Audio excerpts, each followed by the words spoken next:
শুনেছি ওর একটা খুব রেয়ার ডিজিজ হয়েছে, সেটা যদি আপনারা বলেন তাহলে। রোগটার নাম হচ্ছে স্পাইনাল মাসকুলার অ্যাট্রোফি প্যারাসাইনাল টাইপ 1। এই রোগটার জন্য আস্তে আস্তে ওর মানে মাসেলগুলো ধীরে ধীরে নষ্ট হতে থাকছে। যদি ট্রিটমেন্ট ওর সময় মতো না নেওয়া যায় তাহলে একটা লাইফ রিস্ক রয়েছে। ট্রিটমেন্টের জন্য একটি ইঞ্জেকশনের প্রয়োজন, যেটার দাম হচ্ছে 16 কোটি টাকা। তো এখনও কি আমরা ক্রাউড ফান্ডিংয়ের মাধ্যমে সাধারণ মানুষ সবার সাহায্য নিয়ে 6 কোটি 35 লক্ষ টাকা ব্যয় হয়েছে আমাদের, এবং ম্যামও আমাদেরকে সাহায্য করেছে এবং সাপোর্ট করার জন্য আপনারা।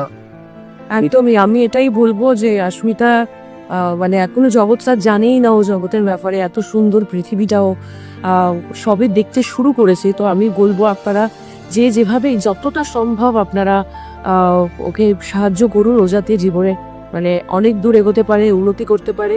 ওর বাবা মার অনেক ইচ্ছা ভালোবাসা, আজকে এত দূর এসছে আর আমিও থাকতে পারিনি। আমি এইটুকুনি ছোট্ট ফুলের মতো মানুষটিকে মানে কি বলবো